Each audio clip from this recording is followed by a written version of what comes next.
All right, welcome in everybody. Thank you so much for joining me today. My name is Pat Flynn, and I'm here, as you saw on that shirt, it says, "We is greater than me." That's exactly what community is about.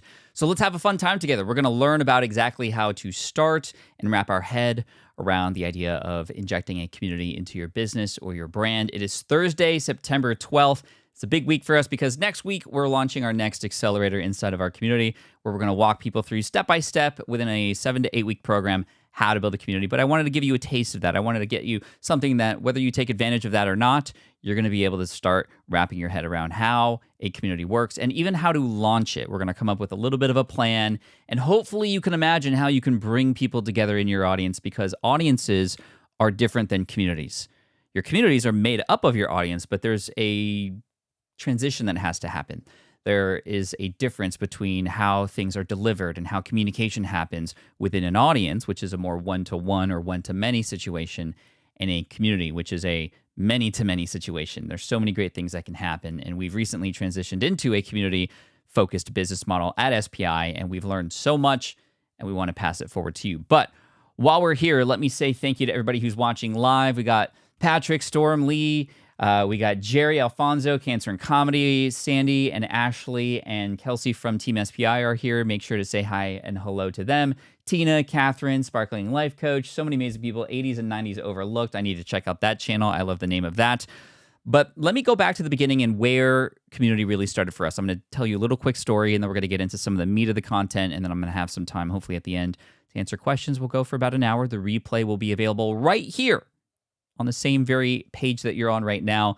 Feel free to chat amongst yourselves inside of the chat, and I'll be able to answer some questions more toward the end. But if I see anything that could make sense to answer at the moment I see it, I'll do it then too. Again, thank you so much. Let's have some fun. So community really started for me when I wanted to bring people in person, right? That's the best form of community, is sort of the in-person interactions. And it first started at FlynnCon. This was an event that I put on in 2019, so 5 years ago. It's kind of crazy to think that that was actually 5 years ago. But this was an event for about 500 entrepreneurs who came to San Diego. My family came on stage. A bunch of my friends and colleagues came on stage to talk and to present, and we had really high performers on stage. However, the one interesting thing after we asked for feedback after this event was, well, what were your favorite parts of this event? This is what they said. The best parts were the conversations I had with people in between sessions in the foyer, like literally the conversations that were happening at these events. And you've probably gone to live events before where, sure, there might be presentations or lectures or something, but it's always the fun conversations, the sort of unknown, unplanned interactions that happen that are of best value. It's where partnerships are formed. It's where connection is made. It's where people find and relate to other people. So I was like, oh, we could have just put everybody in a big room and it would have been fine. And yeah, probably, but we still needed programming and stuff. And so we were excited because in 2020, we were going to do the event again. And then 2020 happened in the way that it did. And of course, there were a lot of changes to exactly what community meant around that time, because no longer were we able to meet in person anymore, right? There were a lot of changes happening in 2020.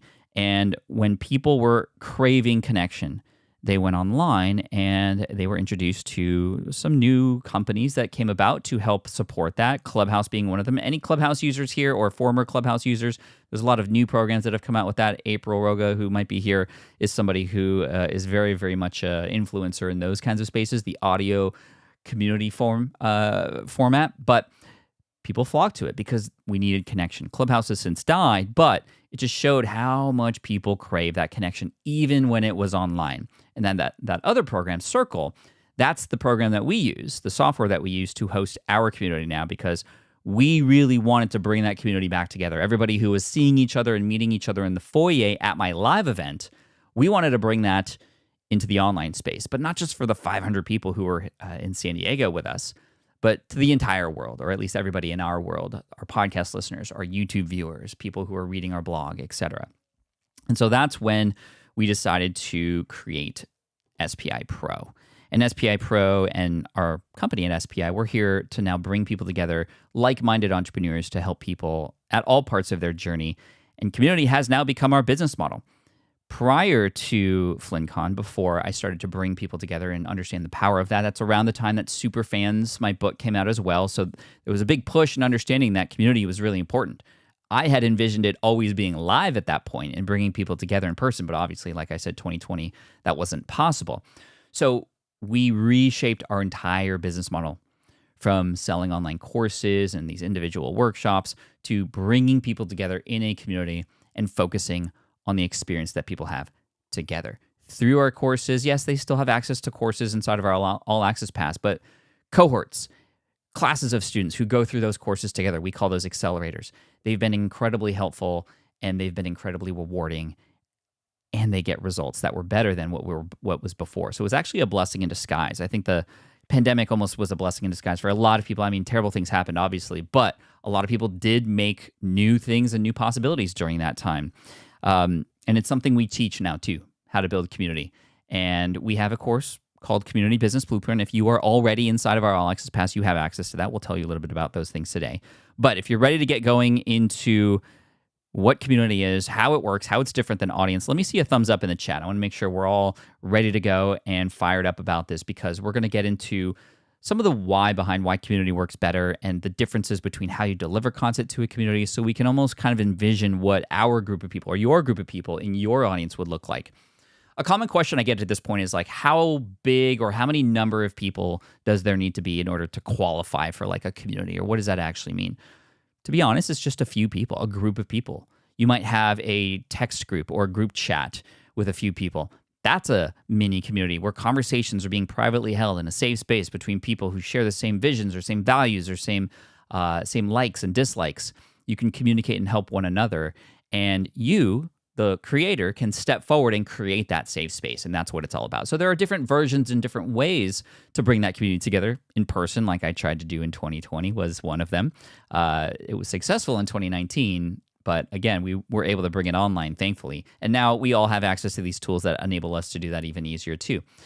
There are everything from text groups to LinkedIn and Facebook groups to local community groups and meetups to like what we have. We have a private community, a safe space for entrepreneurs like you to come in and learn from each other and learn from experts and learn from me and the courses that I teach in there as well.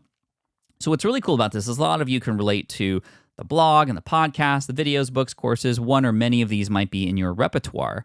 And the community sort of is surrounded around those people who become attracted to those things that you create. But what's really cool about this is when you start focusing on community and having conversations, not just with your audience and your audience having conversations with you, but when you allow for that audience to have conversations with each other, it just continues to grow, right? It becomes a bigger, stronger audience, a more loyal audience base at that time, because they're not just relating to you, they're relating to other people that are there like them. And this is what determines the stickiness, the stickability of these communities is, are there people here like me? And because you attract the same kinds of people, when you put them together, it helps them realize they're in the right space. We've never had the kind of feedback we've ever had before since starting and focusing on community, right? We've helped a lot of people start podcasts, do email marketing, affiliate marketing, have made lots of money.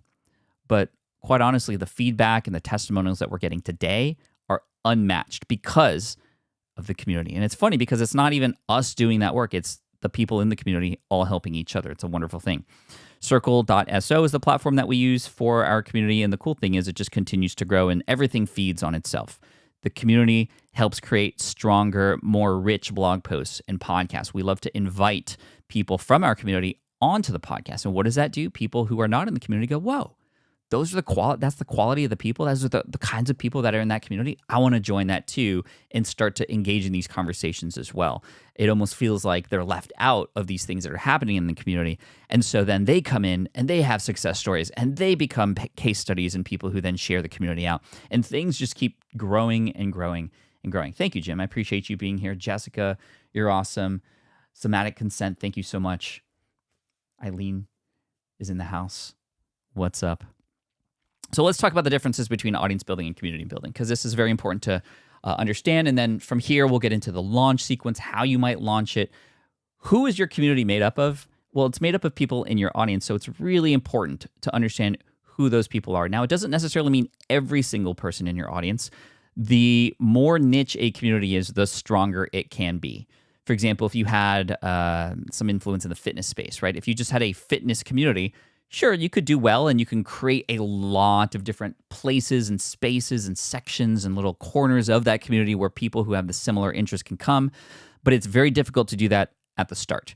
Starting niche is a lot better. For example, here is a fitness community specifically for men who are running their first marathon. Boom. You can imagine the conversations that are happening there. You can imagine the problems that are being tackled, and where there is one problem for one person, most of those people likely also have that same problem and perhaps have also already solved that problem. So now the community is more equipped to help people because they feel like they were in those people's shoes who were just coming into that community for the first time. So you could see how this builds and stacks, and how by niching down, you can actually build up. And then you can expand outward from there. This is why I always say the riches are in the niches. So the big first difference between audiences and communities are the objectives are different, right? So for audience building, it's very much, and again, it's based on your blog, podcast, whatever social media platform you might be on. People come to find content. They're looking for answers. They don't necessarily know who you are. They don't necessarily know there's other people like them around. They just have a problem and they're looking to solve it, generally speaking. But for communities, people come to find connection, belonging. The beauty of this is, whether it's a paid or free community, this is inherently human to want to connect and feel a sense of belonging. This is why, again, I said that the niches is where the riches are. People come for the content, but they stay for the community. And this is the idea of transitioning from audience to then community. People come for the content, but they stay for the community. The business models between audiences and communities are different. So this is where, as you perhaps have a blog or a podcast or a YouTube channel, you have your own business models already. You might be coaching, selling, doing consulting, whatever it might be. The community becomes another potential revenue source, or if it's free, a lead generation source. And this can be very, very rewarding. It's not easy. And again, we're going to help you get started. It's not as push button easy as some people who tell you building memberships and communities are. It takes work, but it's so rewarding. And when you get to that tipping point where the community starts to take a life of its own, and it has recurring revenue, and it starts to build on its own testimonials, and people are there serving each other, it just becomes an incredible asset that can continue to not just pay you time and time again, but it pays forward the results time and time again for new members that continue to come in. And the stronger the community, the more likely new members are going to come and see those rewards and then become testimonials again. It just continues to stack on top of each other. But it is an amazing opportunity, which is why we're here. So the business models are different. For audience-based business models, it's all about attention. And for community-based, it's about retention, right? Attention, hey, I have the answers you need over here. That's trying to grab people's attention. But for community building, the business model is, hey, we have and will continue to have the things that you need. And here is our event programming. Here are the resources that we're coming out with. Here is the calendar for the future, so that you can stay in here and realize that, yes, this is a safe space for you to continue to stay. And that's really important, obviously, when a decision point comes for billing every quarter, every annual bill that comes in for that membership. You want people to feel like there's continual value, right?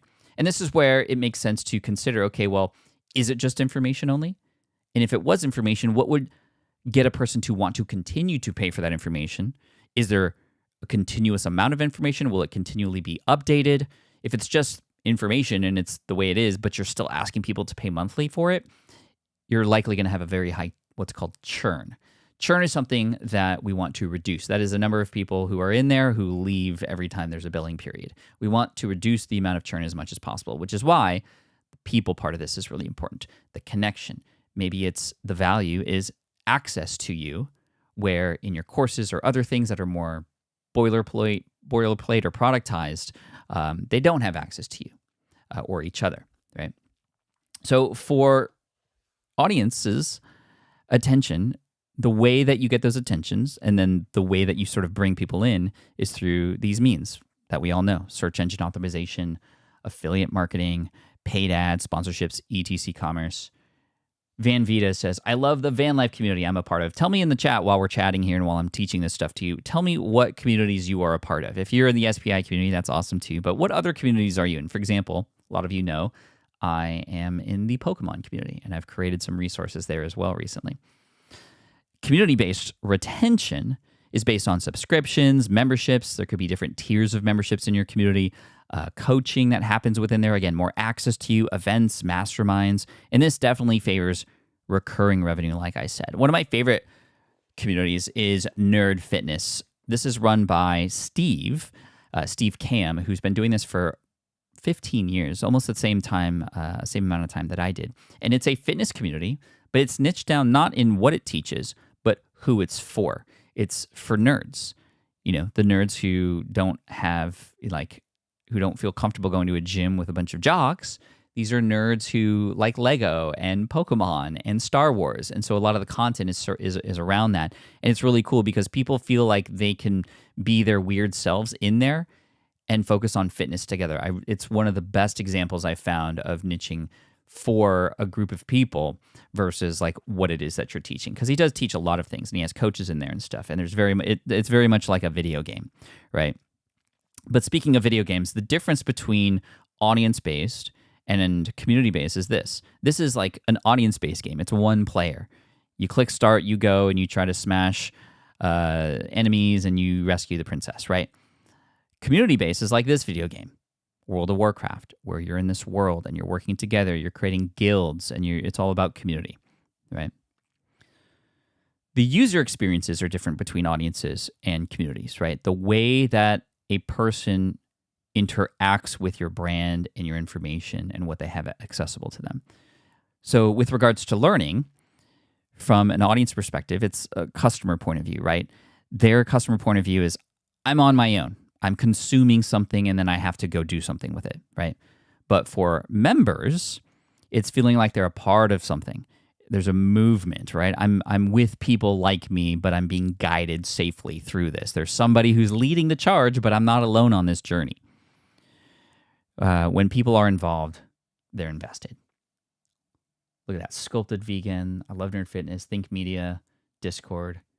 Discord is a good platform for various communities, especially in the gaming space or the younger communities. Communication is different as well. For consumers, again, of these one-off products where a person's kind of going solo, the way they communicate is through comments and contact forms and emails.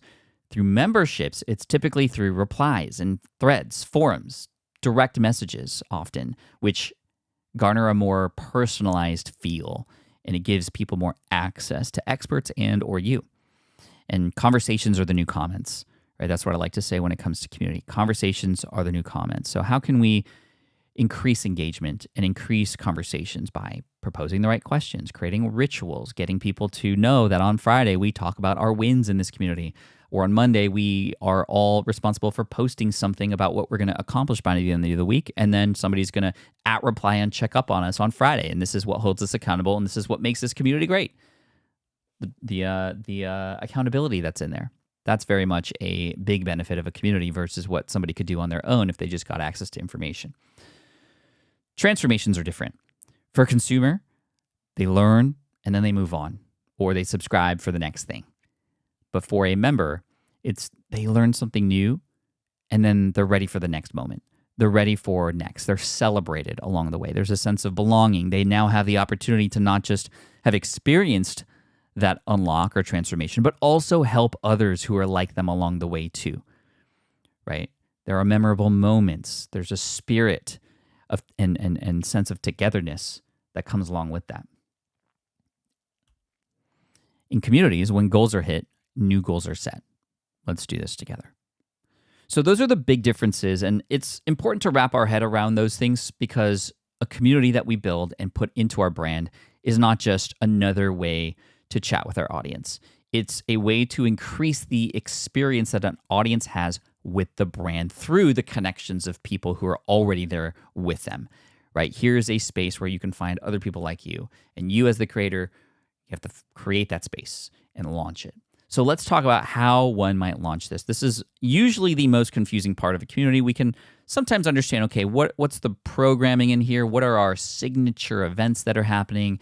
We don't want to go too deep into that right now because it starts to really unlock almost like a Pandora's box of 100 million things that you could do. But I want you to think about the idea of a minimum viable community. What at a minimum could we need to make this valuable for our people, to give them a space to connect with each other? And we're going to talk about launching it right now. So if you are ready to talk about launching this thing, let me see a fire in the chat. I asked you to put a thumbs up earlier to get into the setup. Now we're about to dive into the launch of this. The launch is often confusing because it's a brand new thing. It's a brand new leg of the business. It's a brand new lead generation tool that none of us have ever experienced before. And it was new for us too in 2020 and 2021 when we put SPI Pro together and then the All Access Pass. And now, like I said, we feel like we're expert enough to share this and post it forward. We've helped a lot of communities now. We've run this workshop before. We've had accelerators for our community business blueprint before. And we've had incredible success stories of people who have now not just like generated recurring revenue for the first time, but were able to bring and see their people together working amongst each other to build something even bigger than themselves. And that's, again, what this is about. We is greater than me. I have to give credit to where credit is due, though. That's a phrase that I got on a T-shirt, We is greater than me, from Stu McLaren, who is like the OG of membership building and community building. But we teach it in a specific way, and I'm going to teach that to you right now. We got a lot of fires in the chat, which is great. Thank you again for showing up today and being here. We still got 40 minutes left, and so we're doing great. I got more content to share with you. Take a breath, and then we got some questions that I know I can answer for you at the end. So let's dive in. We don't want to launch our community like a rocket ship, right? When we hear the idea of launching something, often we think of this like huge, grand, like a lot of setup, almost as if we're like launching a spaceship to the International Space Station, right? I mean, imagine that. All the buttons, all the things that have to be done, and all the checks and safeties, and all the equipment, and just rechecks, and all this stuff, and the weather has to be perfect. So it's funny because we often use that phrasing of launching like a rocket, and we use rockets as a symbol for launching our business, but that's not how we want to launch our community. We want to slow roll this approach because the benefit of slow rolling it is that you can do it the right way. You can build it with your community. And that's the beauty of this. I love it. I love it so much because you don't have to guess as you're doing this, right? You want to launch your community not like a rocket, but like you're opening a restaurant. Jerry said, did you say launch or lunch? Maybe both because I'm getting hungry. And here we are now talking about restaurants. So imagine yourself at a restaurant. What's that experience like? You're there with people. The space is there. You walk in. You're maybe guided to a table. Here's a menu of items that you can choose from. And you're with your party and you're discussing your business over that business meeting. You're with your family, sharing stories. You're with your friend who you haven't seen for a while. The space is already there. And in a way, you're not even really thinking about the space too much. It's the destination. You go there, but then you see your people. Or if you get invited to a dinner party somewhere, it might be similar, right? You are there not for the venue. You're there for the people who are there at that dinner party. And that's what you're doing with the community that you build in your business. Yes, it's about you and it's about the transformation, but it's also about the people that are there. But we need that safe space to be set up. And then you come in and serve those dishes. The analogous dish that you will serve might be certain events, certain experiences in there, certain resources that you can share there, a library of certain things. Here are all the contracts that you need to do what it is I teach you to do. They're all in this library right here, and you get always get access to that. That's like the buffet that you can go up to. But then here are some things that I'm going to serve you today. Here's our special that's happening. So keep in mind that restaurant analogy. The challenge with launching a restaurant is an empty restaurant is not a good sign. If you tell everybody in the neighborhood that it's going to be open on this day, the first few people who go there are going to be like, why is it empty? Well, it's because nobody's here yet. Please come in. It's a very difficult thing to do. And so launching just big and opening your doors to everybody on day one is not going to work, and the same thing works with your community. An empty community is not a good sign. I could tell you some horror stories of certain friends of mine who have built and spent a lot of money and time and team and resources on a beautiful community. It's set up properly, has all the right spaces. They can imagine all the conversations that are happening, and they go to launch this thing, and they get a couple dozen people in there, and those people are like, well, there's nothing here. This is empty. This is not where's the community? No, you're the community. But I expected it to be here. Am I going to be starting this from scratch? It's a difficult situation, so we have to treat it differently than launching a course or something like that. The post-launch reward, however, as opposed to the pre-launch challenge, is that great restaurants grow because of great word of mouth. People love the dishes. They want to share that. They want to come back. They write reviews on it. And the same thing is happening with communities as well. When a person feels a transformation or gets an experience inside of even a digital online community, they go and talk to other people about it. So here's our plan for this little workshop. And I see that the 80s and 90s Overlooked is giving away our secrets already. we launched it with some founding members. It's not really a secret, but it's a very smart thing to do. So I'm glad you did that. First, we're going to need to validate our idea. And we're not going to spend too much on this. A lot of you know who your audience is already and what they might need, and that's a great place to start. We're going to go dive into it a little bit, but you're right, you need an idea and you need to validate it. Then we're going to set it up. We're not going to spend too much time on the technology. In fact, we are blessed today to have access to a lot of tech that makes a lot of this much, much easier than it once did or than it once was. Then we're going to go into phase 1, phase 2, and then launch. Yes, launch after a couple phases. What are those phases? We'll get into that. And then you have your post-launch, and we'll talk about once you have your community, what is the best few things that you could do to spread the word of it. So let's talk about idea and validation a little bit, right? So there's different levels of validation, and these are all great. The higher the level, the better and more likelihood that this is to succeed. It's never a guarantee, but the truth is the guarantee is if you don't do anything, nothing's going to happen. So it's always worth trying. But the more that you can validate the idea, meaning you can almost prove that it's going to work before you put it together, the better.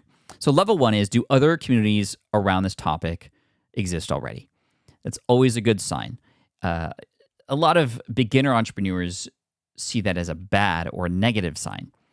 Oh, there's somebody else out there who's already done it or who has something similar.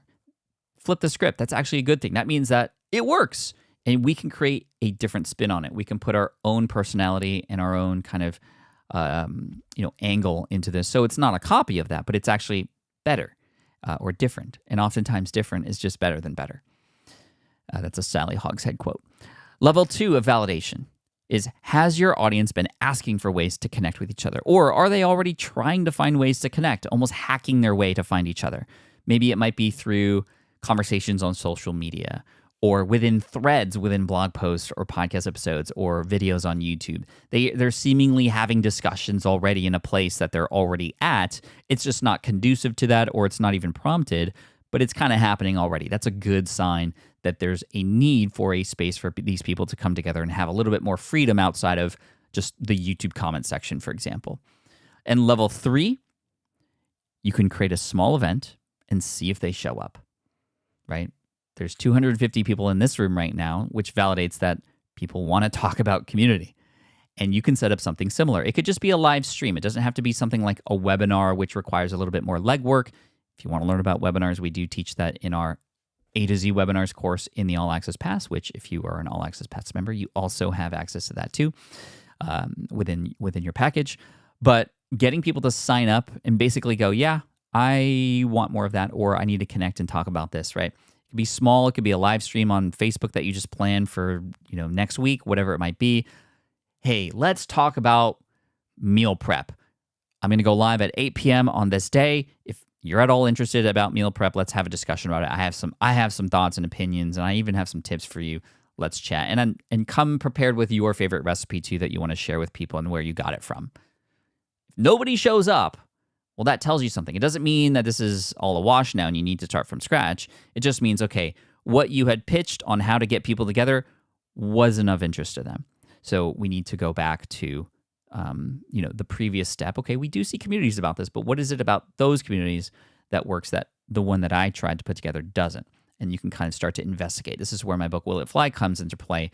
We go really into the, I like to call Flynn investigations of why something did work or did not. It's always a good thing, whether it worked or not, because you can learn from it.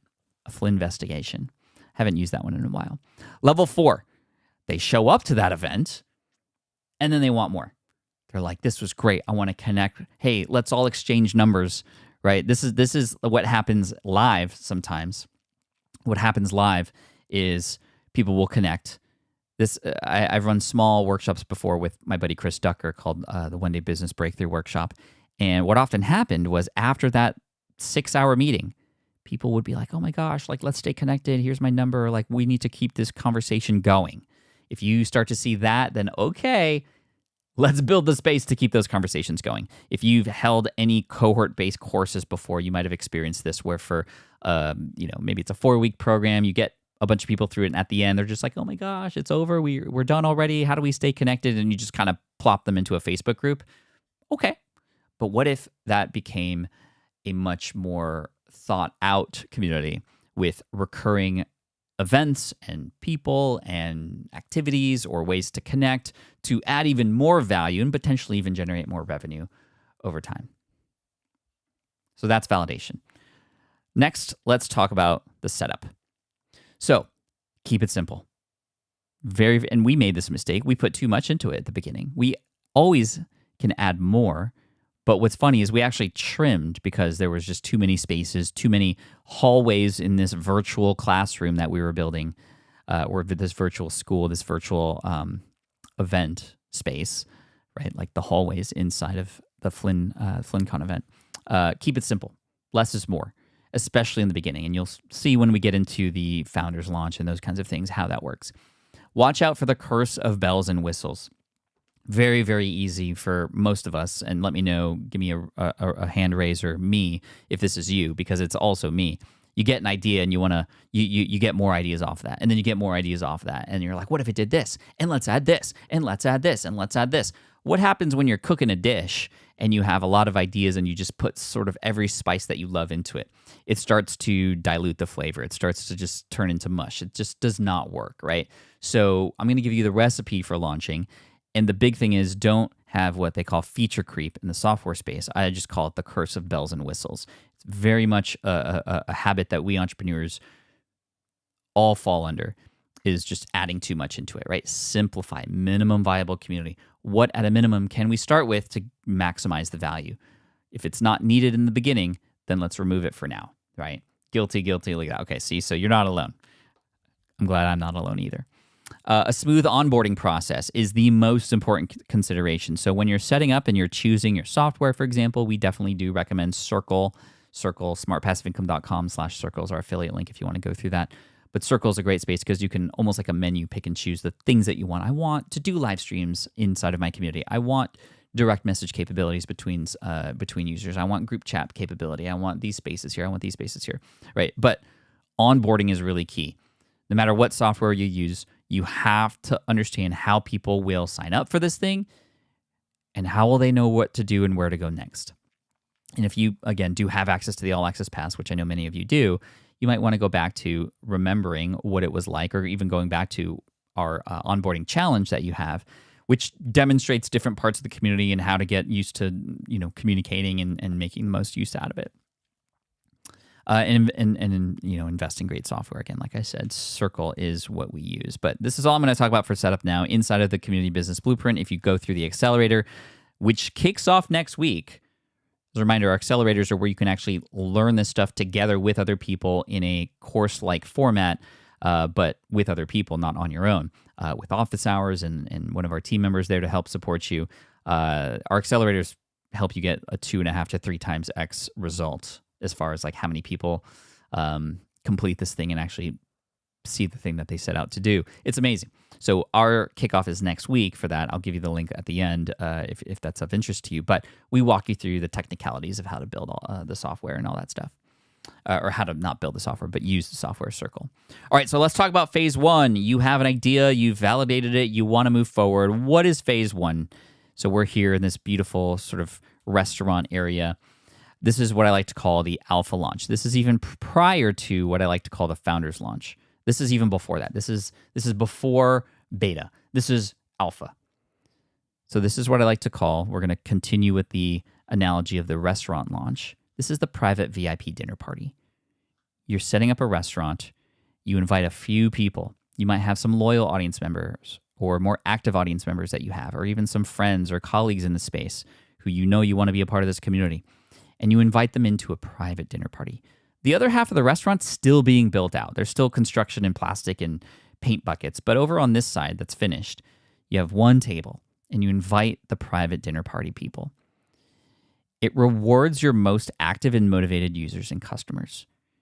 They're going to feel really special. Hey, I want to invite you to this private community that I'm building. It's not done yet, but we have a special event that's happening, and I want you to be a part of it and be the first one because I need to ask you some questions. I need you to get some feedback from you, and I want to just thank you for being a part of this community.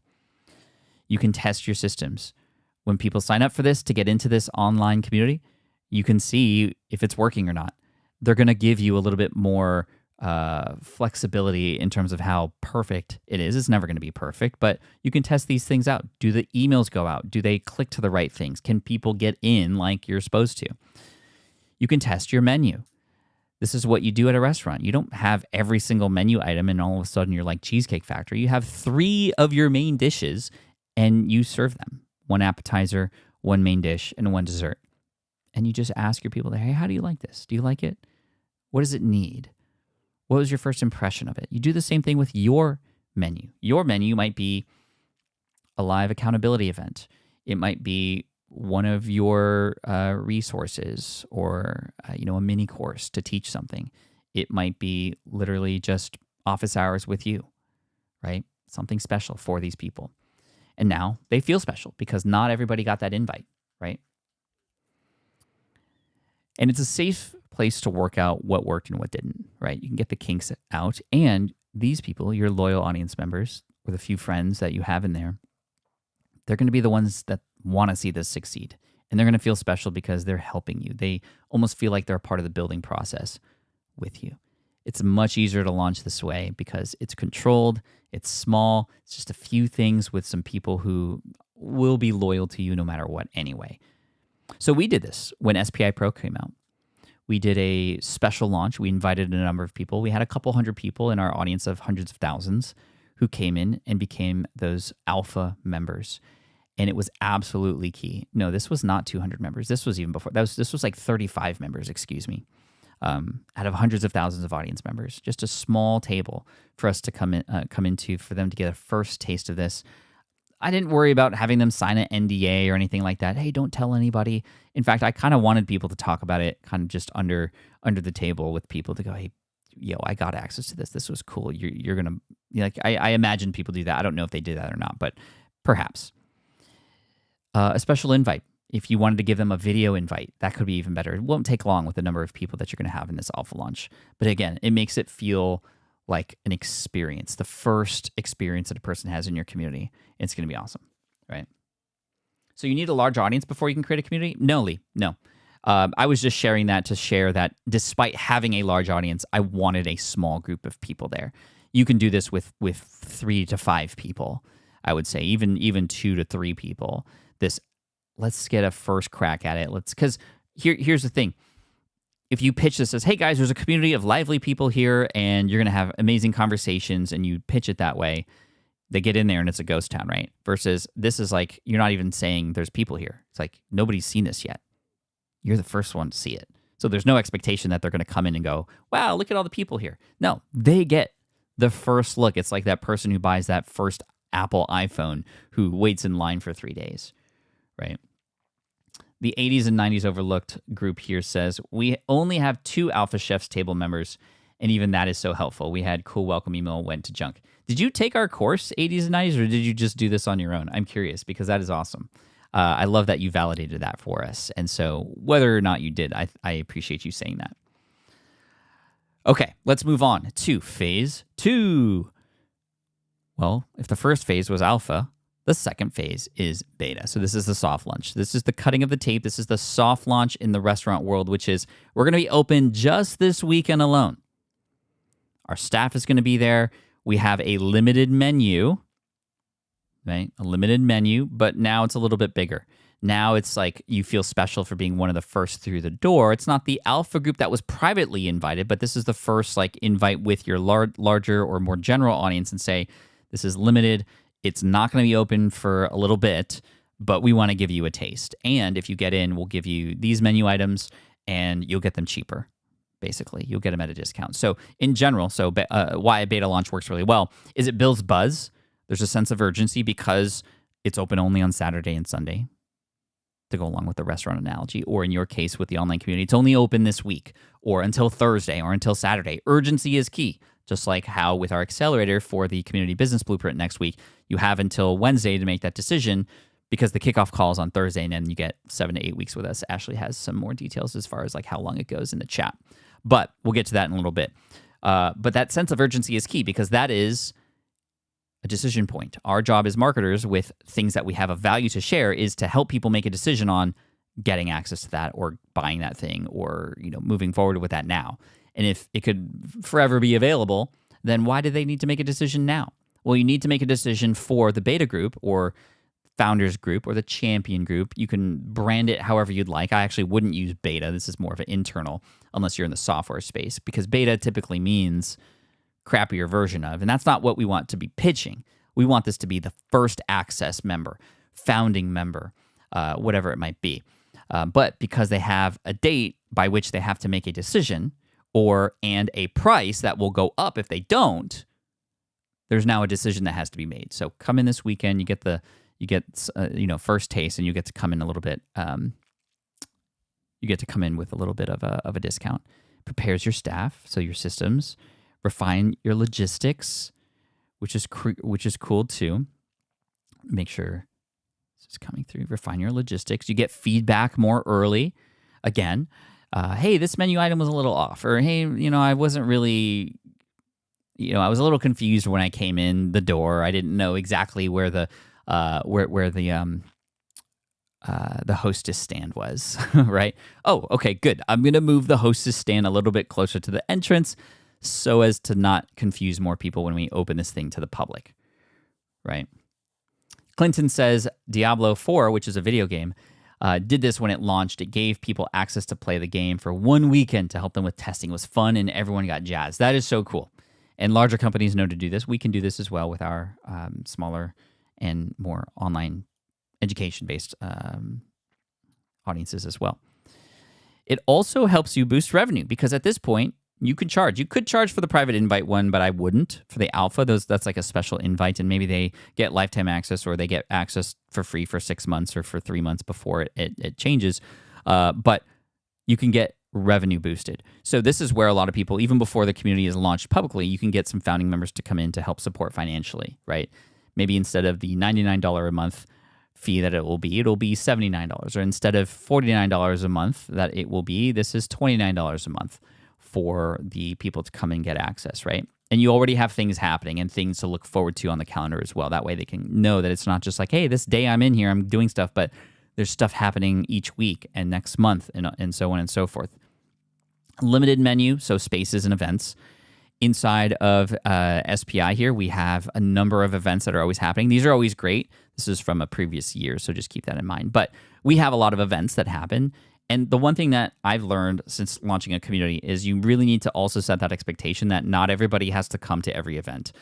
A lot of people who are in communities feel like it's not as valuable when they start missing events, even events that may not be relevant to them. So you need to set that expectation up front because a lot of us are hoarders and we go, okay, I'm in this community. I need to get every course. I need to watch every lesson in order to get the value. But if you set it up front and say, no, we're just creating the resources and library for you, but we can help guide you through them to ensure that you're getting the most value. And in fact, you don't want to watch certain things so that you can get maximum value, right? Set that up front, especially if you have events. Yes, we want people to come to as many events as possible, but we also don't want them to feel bad for missing those events too, right? Pats on our back. Love it. Thank you, Aaron. Other beta launch tips, open and close launch period. I know a number of creators who do that just for the first one, for the beta launch, the founders launch. But I also know a lot of people who just continued that because they like to bring classes or groups of people in, or right, like classes of universities, right? Freshmen don't come in at any time. They come in at the beginning of the year, then they learn, and then they graduate. It's going to be up to you. But the first one I would definitely do open and close, and then it's up to you whether or not you like that. You want to bring the next group in or just keep it open for good because you've got testimonials and success happening all the time, and that's driving people. You could celebrate your founding members. I would highly recommend you do that. Inside of Circle, we create a little tag that denotes a person as a founding member, and there are still many, many, many founding members inside of SPI and the All Access Pass that you could see when you're in there, which is really cool. And they wear that sticker with pride, which is great. And they also get legacy pricing as well for what they initially paid for, or typically. That's up to you. That's something that you can do. And, there might be moments where you might want to increase that price, even for founding members down the road. And if you do that, make sure that you give them a fair warning and plenty of time to understand why, and make sure that value, that price increase is justified by the value that you're offering as well. And offer something special, like I said, a bonus or certain pricing for coming in as a founding member. Mike and Dean. So should you require an application? This is a question that comes up with a lot of these groups. That's really up to you. We did for SPI Pro, and the reason why we did that and still do that is because we want a certain level of entrepreneur in there that we know would benefit from that group.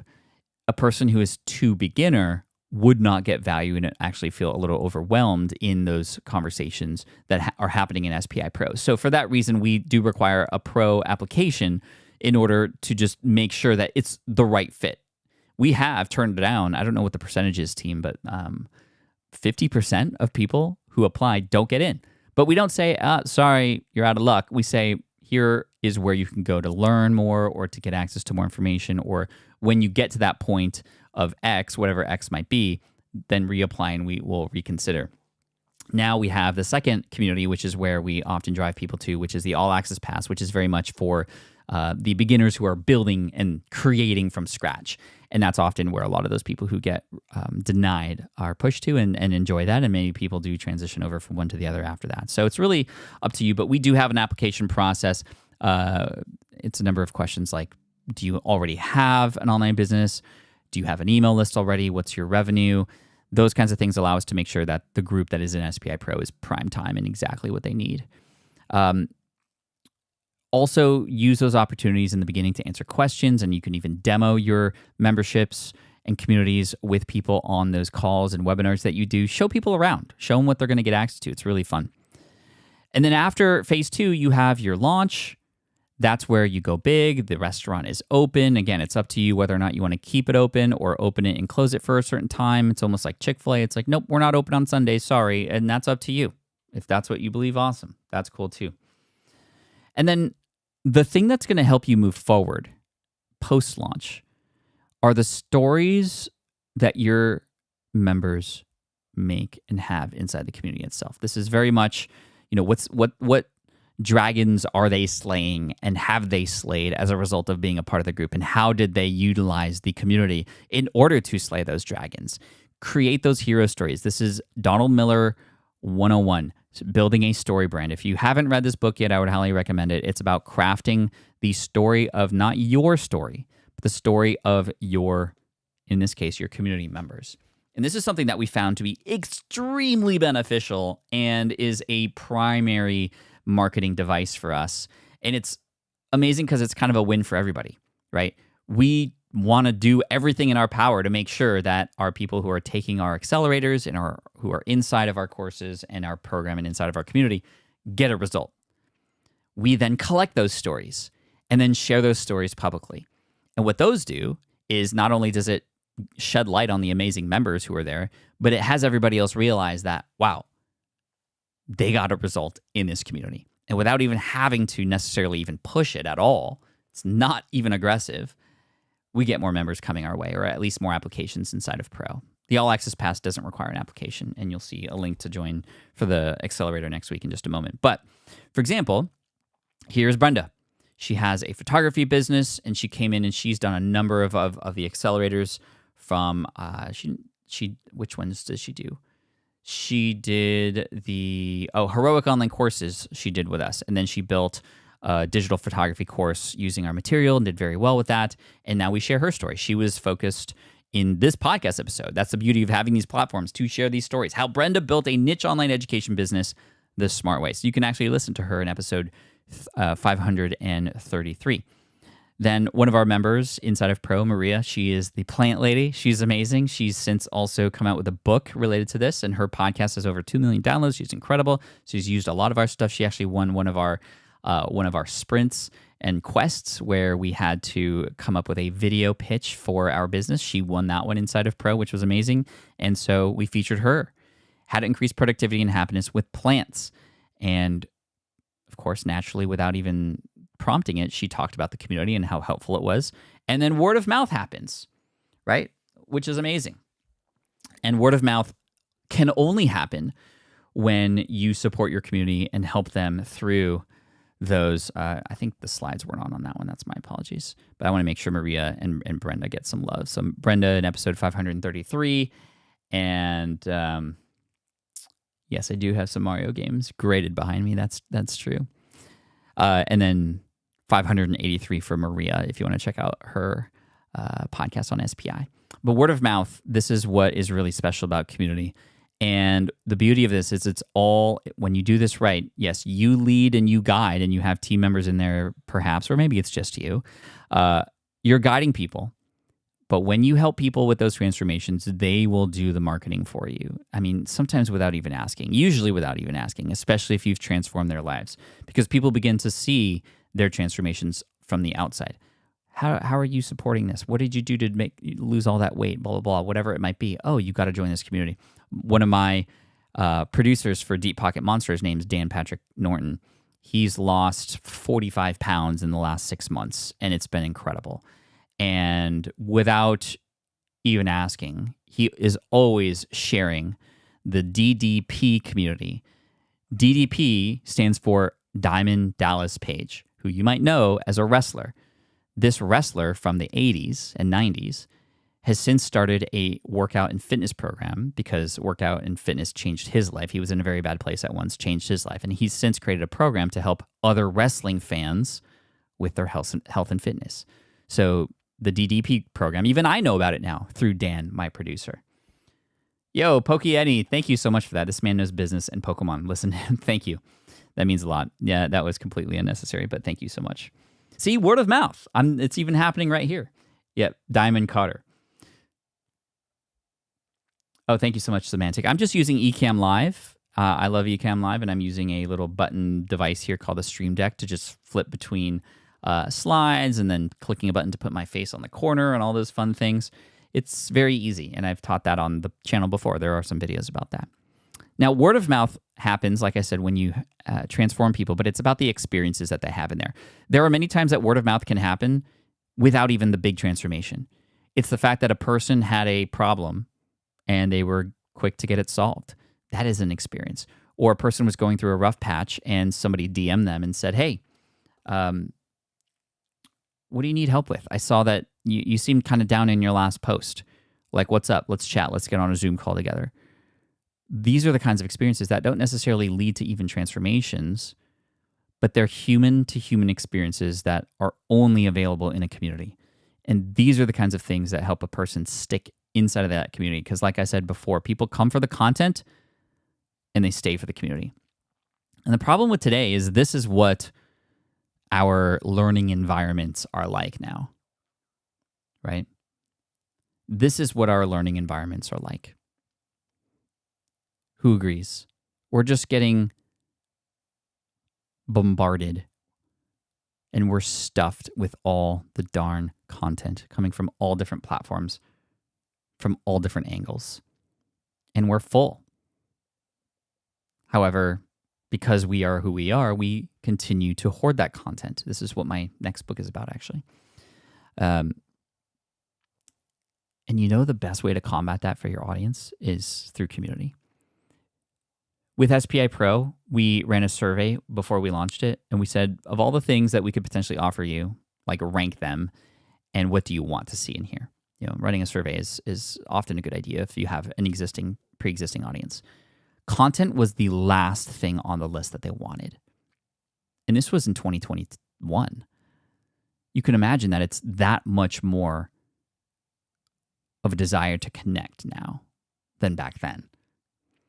So yes, there could be content in your community, neatly organized, conveniently organized, and that's great. That is of value.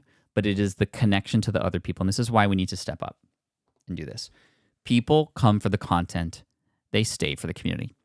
Your online community could be as simple as like pitching up a tent and putting chairs and tables, because it's not even about the color of the tent or how soft the chairs are or what is exactly even on that menu. Hopefully something good, and we want good things on that menu.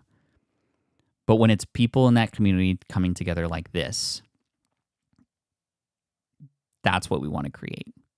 Just like we have in our local communities, or at least what we once had. Even now, the local community, like I don't even know half my neighbors here. It's kind of sad. But when I lived in Connecticut, everybody knew each other. Maybe it's just the East Coast versus West Coast thing. I don't know. So what was the most valuable thing that you learned today? We talked about a number of different things, from the launch process with the alpha and the beta, and then the full launch. We talked a little bit about the power of storytelling and transformation and creating those experiences, launching with a minimum viable community. We also did talk about, to set this up, a little bit of differences between the audience and what a community is and how that transitions from one to another. What's really cool about when you do this right is, if you think about like a baseball game, right? You're all rooting for somebody as a home team. And if your home team maybe was down in the 9th inning by 3 and your team hits the grand slam to win the very end, I mean, these are people who, they're all wearing the same colors. They're high-fiving each other. They're giving each other hugs. They're buying each other drinks. But they're just complete strangers. But it's because they came together for that team, go Padres, that they have a sense of connection. It adds a level of flavor to their lives, much more than any piece of content can do. And today, more than ever, especially with AI and how easily accessible the right information is just in our pockets or with ChatGPT, it is these human-to-human experiences that are going to differentiate those who succeed and those who just get left behind.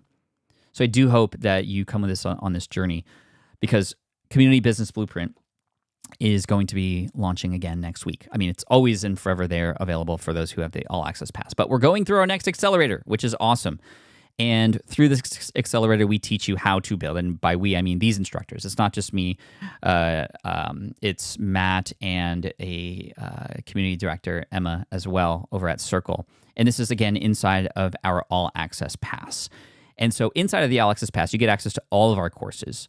Our accelerator for Community Business Blueprint is starting next week. The kickoff is next week, and then the course material starts the week after.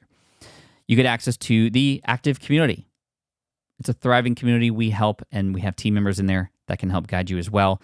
We also have guided pathways, because we don't want you to absorb every single course, just the courses in the order that makes sense for you. And then, like I said, our accelerators. These are classes or groups of people that go through a particular course together at the same time. And the Community Business Blueprint kicks off next week. September 19th is when it begins, so you want to get in by Wednesday.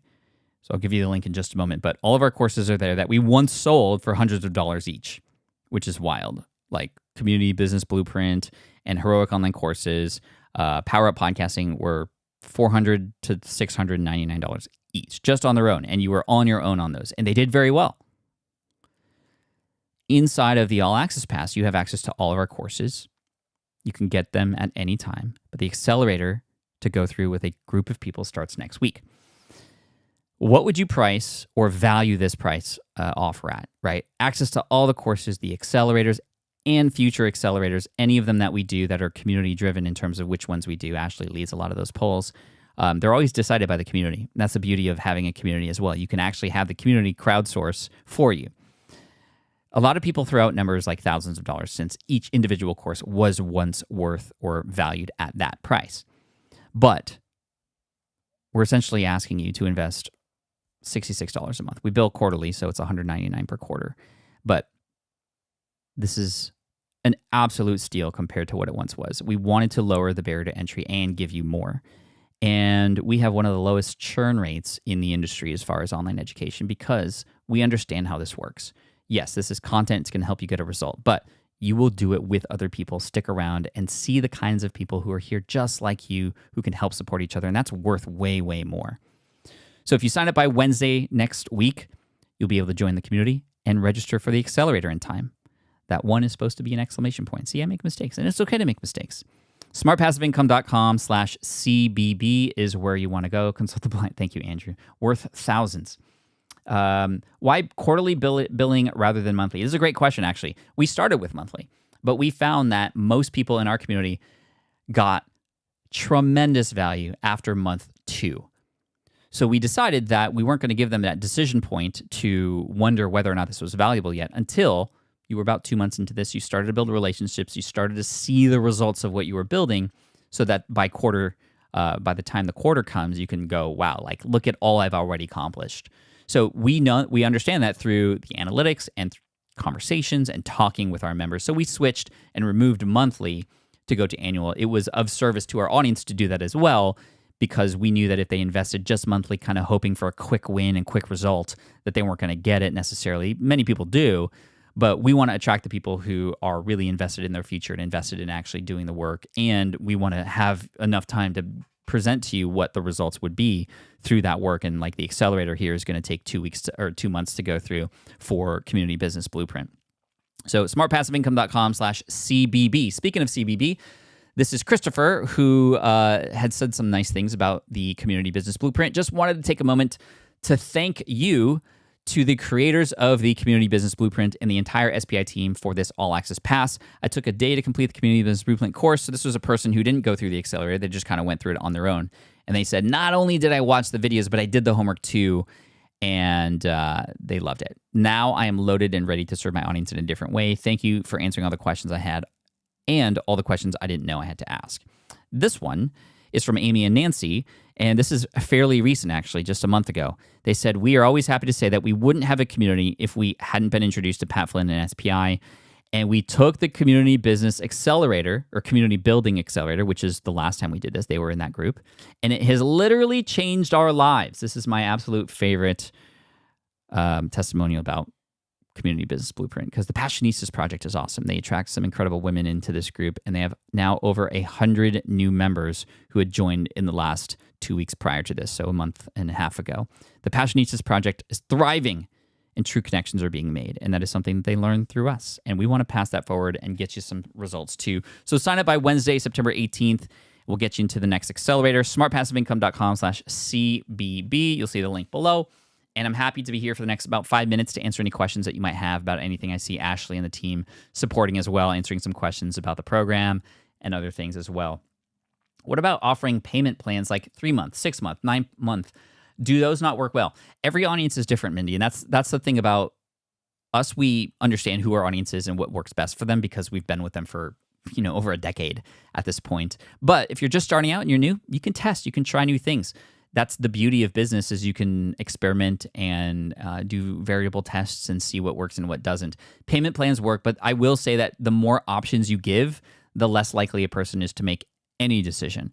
It's like that jam experiment, right? When there was like 2 jams to decide at the grocery store, it was a very clear winner which one was which. But when there was 10, it was like there was no good data because there was just too many options unless people purchased the jam. I don't know if that's exactly how the jam experiment went. I need to re-look up that study. But yeah. Jim says, do you still use Teachable for your courses, or is everything on Circle now? Everything for us is now on Circle because we have several courses and we want the community to connect with each other no matter which courses they're in. And in the beginning, it made sense for us, and I still do recommend Teachable for those who literally just have 1 or 2 courses. But if you do want to focus on the community aspect, which I would recommend, then Circle would be a great space to put it. And we do have some people who just build their one-off courses in Circle and have a little bit of a community or a little bit of access or host office hours in there. I do still recommend Teachable. I do like it. I think it's easy to set up if you're just doing courses alone. But if you want a community, Circle is definitely the best way to go. How do you determine what's the best price to join the community? What if the price you offer is too much and you get unhappy participants? So in general, when we hear feedback or whenever you hear feedback this is too expensive, I didn't, that just basically means I didn't get the value that I had suspected that was going to come my way in exchange for the amount of money that I paid. And so pricing is definitely something that is discussed inside of the Community Business Blueprint course. So I definitely recommend checking those out, or wait till those lessons come in when you're joining the accelerator. Again, this is the link to go to right now. We'd love to see you in there and welcome you. And so get in now while you can, smartpassiveincome.com/CBB. But when it comes to the pricing, there's a few things that you could do. Number one, think about looking at other competitors in the space and kind of what they're charging. It might give you at least a ballpark on where you lie, and then what else you're offering that you could do to add more value, or at least show how more valuable your thing is. So that way a person goes, hey, well, this is this price. I'm not getting value. Well, hey, the average across the industry is this price, and we're even adding more. So then you can dive into, well, what does value mean to you, and why aren't you getting it? Are you doing the work? Let me see your work. All that kind of stuff can help. Another thing to think about is how much would it cost to do this another way? So when I was pitching the podcasting course, for example, in the podcasting accelerator, if you were to go to an audio engineering school, it would cost $20,000 a year to go through that and learn a lot of this stuff on your own. It would take forever. You could hire a podcasting coach to come to your house and set this all up for you, and that would cost anywhere between $5,000 to $10,000 to get it set up for you. Yeah, it's convenient, but that's very expensive. But you can have your podcast, you can get it done using the equipment that I share with you in this course, all for under $300 plus the payment to join this accelerator and get it done. And it just makes it so clear, like there's value there because you're saving them time and you're helping them get to that result. And that's what I would really ensure that you do, is think about, okay, what is a win look like for your community if they were to be in here? What would actually be of value to them? And it might mean that you might have to do some research or think about it in a different way or have some conversations and discover what that is. But that's where pricing can come from, right? You kind of have that juxtaposition on what else would it take, and also what would it cost not to do this, right? Where might there be ROI, and how can you then kind of extrapolate that into the cost or price of your thing? Cool. We met at CollectCon in Long Beach. No shot. Awesome. Been watching your Deep Pocket Monster account since you were at 80K subs. Thank you, Lou. I appreciate that. We're at 926,000 subs now, which is absolutely bonkers. So you've been there since early days. I appreciate you for that. Do we get a deal on Circle through your affiliate link? I think, unfortunately, no. There's no deal. You just get at the same price that you would go if you went around our affiliate link, but we're going to take care of you either way. It's really up to you. Is it a hindrance to use something like Samcart to do the lead pages rather than sending people straight to purchase? It's only a hindrance in the setup process, Mindy. I do highly recommend Samcart if you have the ability to set that up properly and kind of get it set up. And once you set it up, it's all done. Samcart is an amazing tool. It's an additional cost, but it is an amazing tool for the sales and checkout process and the lead generation process too. So if you can connect that, then you can just simply Circle gives you a link that you can just link to any button that you put anywhere on your website or on a Samcart page or checkout. That just kind of, and there's even ways to integrate it so that it just fires out. It's like you can even have it all done through Samcart, and then they get fired out those welcome emails. And there's some talking through the APIs that have to happen. It is possible, and Samcart people are great at helping you for that. No, I'm not sold on Circle, just working out the mechanics of needing a new place to host an existing course while... Oh, okay, I see you, James. Got you. I like the idea of the accelerator, but wonder if the pace might be a bit overwhelming given everything going on. Do you offer self-paced courses in All Access Pass? Yeah, you can take any of the courses anytime on your own, 100%. And we do give you some structure on like, okay, this course, if you watch this many videos, will take you this long, but it's up to you. You can speed it up and get a result quicker, or you can slow it down because life is busy. With the accelerator, we break down the lessons into weekly achievable things where, Ashley's going to come in and share with you a little bit about how much time you might need. What was it, like 1 or 2 hours a week is all you might need, Ashley, to go through it together, to not just consume the lesson that we give you for that week. That's the way it works. It's not like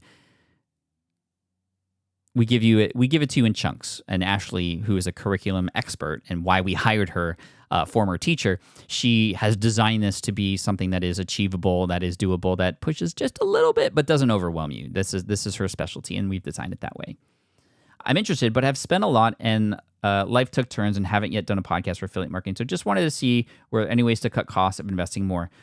Tina, we've cut as much cost as we can to offer the amount of support that we can. Like I said, we once offered these things for hundreds of dollars each. You get access to all of them in here for the monthly price, and we've hired more people in team for this. So our vision with this long term was, yes, we would take a hit up front because we were selling these things and generating a lot of revenue, but our goal is your success. And it was more successful for you, the user, to go through it in this format versus the previous format.